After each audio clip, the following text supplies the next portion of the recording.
Hi guys, good morning. आप सोच रहे होंगे कि मैं यहाँ डाउन नीचे ज़मीन पे क्यों बैठा हुआ हूँ। सो उसके पीछे भी एक रीज़न है ये NS200 की चेन स्प्रॉकेट की रेशो हम अपाचे RTR 200 में कैसे डाल सकते हैं। और मेरे पीछे एक ब्लैक बोर्ड भी है, उसके ऊपर मैंने कुछ लिखा हुआ है। चलो थोड़ा नॉलेज में घुसते हैं।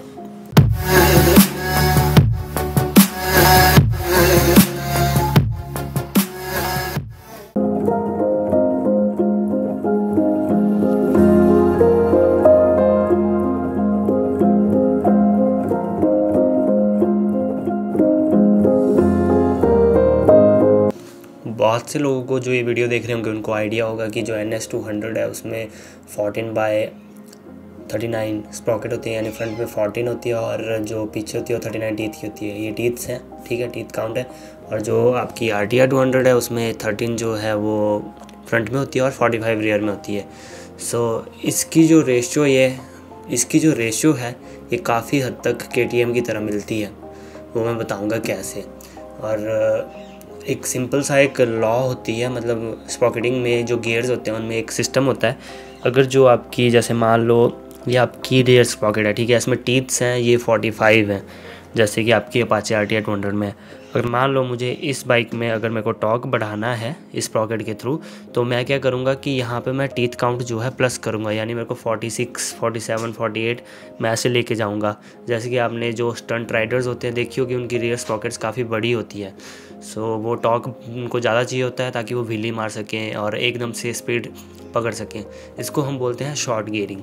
और अब अगर हम यहाँ पे क्या करते हैं कि हम इसके अगर टीथ काउंट्स जो है कम कर देते हैं, यानी मैं 44 ले जाऊँ, 42 ले जाऊँ या 43 ले जाऊँ, तो इसमें क्या है कि मेरी लॉन्ग गियरिंग हो जाएगी, यानी मेरे पास जो है शिफ्ट करने के लिए काफ़ी लंबा टाइम होगा और इसमें मेरा टॉर्क कम हो जाएगा और मेरी टॉप स्पीड बढ़ जाएगी। सो ये कॉन्सेप्ट अगर हम, वैसे तो क्या है कि RTR 200 एक नेक्ड बाइक है और बहुत से लोगों को एक मतलब गलत फहमी होती है कि नेक्ड बाइक का टॉप एंड भी अच्छा होगा। वैसे नेक्ड बाइक बनी ही नहीं होती है। जैसे आपकी RTR 200 है, NS है, उनका क्या सीन होता है कि वो NS का वैसे टॉप एंड बढ़िया है, ये मानने वाली बात है, बट उनका क्या होता है कि जो उनकी इनिशियल होता है वो अच्छा होता है, यानी पिकअप वो बहुत जल्दी ले लेती है और उनका टॉर्क जो है फेयर्ड बाइक से ज़्यादा होता है। बट मैक्सिमम टाइम हम क्या है कि हम टॉप एंड ज़्यादा देखते हैं, तो हम काफ़ी टाइम उनकी रेसेस करवा देते हैं, बहुत कुछ करवा देते हैं, फिर हमें फील होता है कि काश इसका टॉप एंड अच्छा होता। तो यही मेरे दिमाग में मेरी चीज़ आई थी, तो मैंने सोचा क्यों ना इसके ऊपर एक वीडियो बनाई जाए। और ये वीडियो मैं बहुत पहले से बनाने वाला था, बट कुछ हालात नहीं बने, सो आज मैं इस वीडियो को बना रहा हूँ। प्लीज़ मेरी राइटिंग को थोड़ा माफ़ कर देना, क्योंकि मैं बचपन से ही ऐसा हूँ और मेरे को बहुत मार भी पड़ी है स्कूल में राइटिंग को लेके। सो तब नहीं सुधरी तो अब क्या सुधरेगी। बट मैं बता देता हूँ। अब यहाँ पे मैंने बोला कि KTM 200 भी, मतलब KTM 200 और हमारी अपाचे RTR 200 की रेशियो सेम है, ठीक है। सो उसमें कैसे सेम है ये मैं बता देता हूँ। होता क्या है कि जैसे मैंने आपको स्प्रॉकेटिंग थोड़ी देर पहले बताई थी कि जब आप रियर स्प्रॉकेट पे टीथ बढ़ाते हो तो आपका टॉर्क बढ़ता है और कम करते हो तो आपकी टॉप स्पीड बढ़ती है, टॉर्क कम हो जाता है। सो ये कॉन्सेप्ट है। बट अगर यही चीज़ आपको पीछे वाली स्प्रॉकेट ना छेड़नी हो और फ्रंट के साथ करनी हो तो सब कुछ उल्टा हो जाता है, समझ रहे हो। यानी आपको आगे वाली स्प्रॉकेट का अगर आप एक टीथ कम करते हो तब आपका टॉर्क बढ़ता है, और अगर आप बढ़ाते हो तो टॉप एंड बढ़ता है। अब KTM और RTR 200 की गियर रेशो इक्वल कैसे है। यह है KTM आपकी 1442, यह है RTR 200 आपकी 1345। सो अगर मैं यहाँ से 3 टीथ गायब कर दूँ और मैं एक आगे ले आऊँ, यानी समझ रहे हो, मैंने बताया ना कि एक टीथ आगे का छेड़ते हैं तो 3 टीथ पीछे के छेड़ने होते हैं अगर सेम चीज़ हमें चाहिए होती है, ठीक है। सो अगर मैं आगे का क्या करता हूँ कि एक टीथ बढ़ा देता हूँ तो मेरे को पीछे के 3 गायब करना पड़ेंगे, क्योंकि कॉन्सेप्ट जो है ऐसा है, ठीक है। तो यहाँ पे हमारी हो जाएगी 14 और यहाँ पे हो जाएगी 42, बट रेशो यही रहने वाली है हमारी, जो हमारी शॉर्ट रेशो है वो सेम ही रहेगी, बट क्या है कि चेन स्प्रॉकेट थोड़ा मतलब अलग हो जाएगा। सो ऐसा ही KTM में होता है, यहाँ पे 1442 है। तो मतलब कहने का मतलब ये है कि बेसिकली आपकी RTR और KTM दोनों सेम स्प्रॉकेटिंग रेशो यूज़ करती है। अब हमारी RTR 200 में फ्रंट स्प्रॉकेट में हम 14 टीथ नहीं डाल सकते हैं, कोई भी स्प्रॉकेट जो है उसमें फ़िट नहीं आती, उसमें 13 ही आती है फिट। तो बचता क्या है कि हम रियर स्प्रॉकेट चेंज कर सकते हैं। अब मैं NS की रेशो क्यों बोल रहा हूँ, और NS की रेशो KTM से मतलब लॉन्गर गेयरिंग है NS 200 में, समझ रहे हो आप, तब भी NS का टॉप एंड ज़्यादा अच्छा रहता है। और KTM भी मैक्सिमम आपकी 135 टू 138 जाती है, पुराने वाले मॉडल शायद 147 तक जाते थे जो इनिशियल थे 2012 और 13 वाले। सो हमारी NS 200 ज़्यादा क्यों जाती है। अब यहाँ पे बात यह है कि जो NS 200 की जो रेशो है वो है आपकी जो है 14:39 या 38 है, 39 है वैसे, जो रेशो है वो आपकी 14:39 है। सो देख लो 3 टीथ आपके कम हैं जो KTM और अपाचे की रेशो है, समझ रहे हो। तो यानी उसका टॉप एंड ज़्यादा बढ़िया है। थोड़ा दिमाग में घुसी अब बात।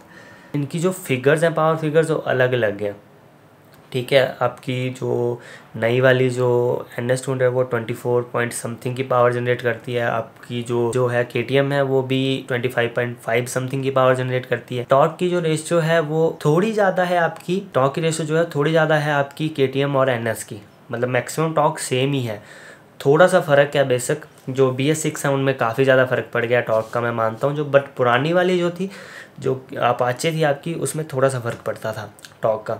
सो हम उस टॉर्क को हम थोड़ा कम कर दें तो हमें कोई फ़र्क नहीं पड़ने वाला है स्प्रॉकेटिंग करके।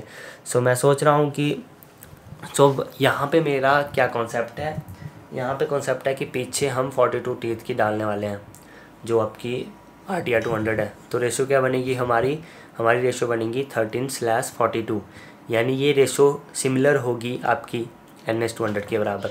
आई नो थोड़ी वीडियो लंबी है बट नॉलेज वाली थी, समझाना भी बनता था, सो इसीलिए।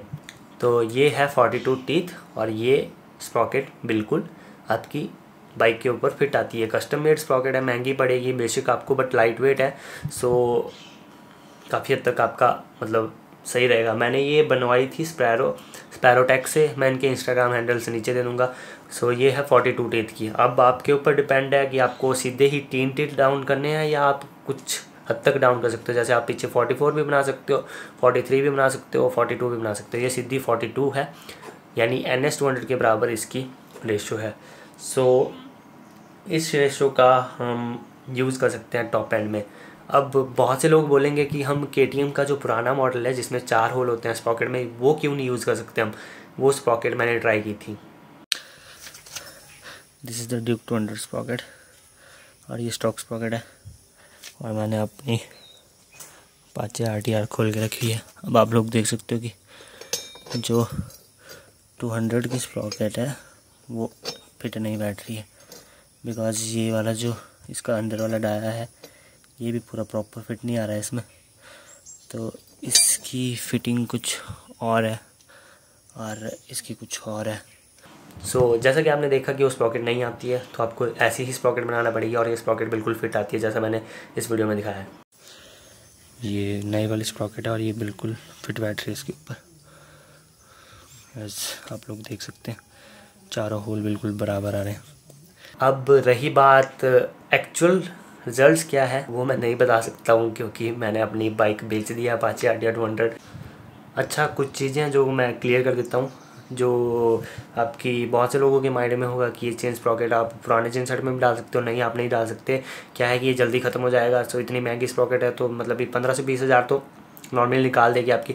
तो मैं सजेस्ट करता हूँ कि नया चेन सेट लो, जो आपकी उसके साथ स्प्रॉकेट आएगी उसको घर पे रख देना और इस स्प्रॉकेट को वहाँ पे डाल देना, और ये फिट आ जाती है। मैंने इंस्टाग्राम पे देखे हुए हैं लोगों ने डाली है। ये इसका एक स्क्रीनशॉट है। आपका टायर थोड़ा पीछे आ जाएगा बट आपको क्या है कि टॉप एंड में उसकी स्टेबिलिटी मिल जाएगी। जितना आपका टायर पीछे होता है उतना आप स्ट्रेट लाइन में ज़्यादा स्टेबल रहते हो। और मुझे पता है कि बहुत से लोग पूछेंगे कि क्या NS 200 का मुकाबला कर सकते हैं। मैं ये नहीं बोलूँगा कि नहीं कर सकते हो, बट होगा क्या कि NS 200 की पावर वैसे ही ज़्यादा है, तो वो इनिशियल में जैसे आपकी अपाचे 0 to 60 जल्दी करती थी वो बाद में नहीं करेगी, और आपकी मतलब टॉप स्पीड आपको बेशक ज़्यादा मिल जाएगी। यानी आप शायद B3 का मुकाबला कर पाओ, इतना मैं बोल सकता हूँ।